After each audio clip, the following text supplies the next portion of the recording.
এই মুহূর্তে ঢাকা বিশ্ববিদ্যালয়ের টিএসসিতে আছেন রিপোর্টার মনির হোসাইন। সরাসরি যাচ্ছি তার কাছে। দিন পেরিয়ে সন্ধ্যা নেমেছে, কিন্তু ঢাকা বিশ্ববিদ্যালয়ের টিএসসির চিত্র কিন্তু একই রয়েছে। এখন পর্যন্ত মানুষ স্বতঃস্ফূর্তভাবে ত্রাণ নিয়ে ছুটছেন টিএসসির দিকে। একটু যদি আমার পিছনে রাস্তায় দেখাতে চাই, এখনও কিন্তু যেই যানবাহনের দীর্ঘ সারি দেখা যাচ্ছে, এটি কিন্তু সাধারণ কোনো যানজটের চিত্র নয়। এই সব ব্যক্তিগত গাড়ি করে কিন্তু যে যা পেরেছে তার সামর্থ্য মতো আসলে ত্রাণ নিয়ে ছুটছেন। এবং যে বৈষম্য বিরোধী ছাত্র আন্দোলনের গণত্রাণ কর্মসূচি চলছে, সেই ত্রাণ কর্মসূচিতে অংশ নিতেই কিন্তু তাদের এই আগমন।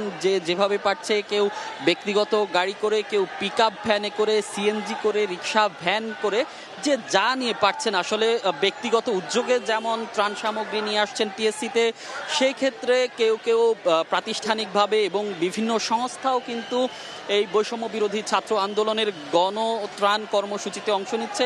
আমরা বিকেলে যেটি দেখেছি, র্যাব ফোর্স থেকে 2000 প্যাকেট আসলে দেয়া হয়েছে, ছাত্রদের কাছে হস্তান্তর করেছে। এবং এখনও যে আমরা টিএসসির সামনে এখনও দেখছি ছাত্ররা স্বতঃস্ফূর্তভাবে এই ত্রাণগুলো সংগ্রহ করছেন। যে ত্রাণবাহী গাড়িগুলো আসছে, সেই গাড়িগুলো থেকে নিজেরাই আনলোড করে সেগুলো নিয়ে যাচ্ছে। এবং সেক্ষেত্রে আমরা যেটি দেখেছি, যে শুকনা খাবার এসেছে, শুকনা খাবার আসছে, জামা কাপড় দিচ্ছে এবং নগদ অর্থ দিচ্ছে মানুষ। এবং এখনো পর্যন্ত বিপুল পরিমাণ মানুষ কিন্তু এখানে আছে এবং ত্রাণ নিয়ে অনেকে লাইনে দাঁড়িয়ে আছে, তারা দেওয়ার সুযোগ পাচ্ছে। এবং যেই স্বেচ্ছাসেবীরা আছে তারা কিন্তু আগ্রহ সহকারে এবং উৎসাহ দিয়ে ত্রাণ গ্রহীতাদের কাছ ত্রাণ গ্রহণ করছে। যারা ত্রাণ দিতে এসেছেন, ত্রাণদাতাদের কাছ থেকে উৎসাহ এবং মাঝে মাঝে স্লোগান দিয়ে দিয়ে আসলে ত্রাণ সংগ্রহ করছেন এবং সেই উৎসাহ দিচ্ছেন।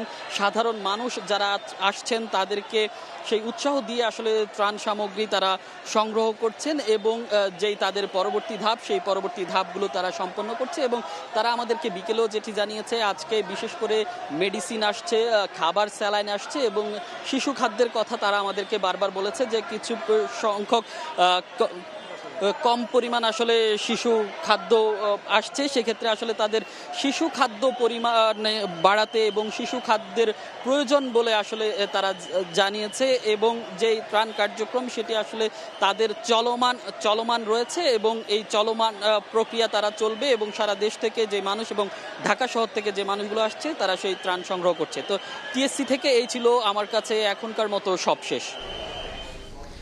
আমরা সরাসরি ছিলাম ঢাকা বিশ্ববিদ্যালয়ের টিএসসি প্রাঙ্গণে।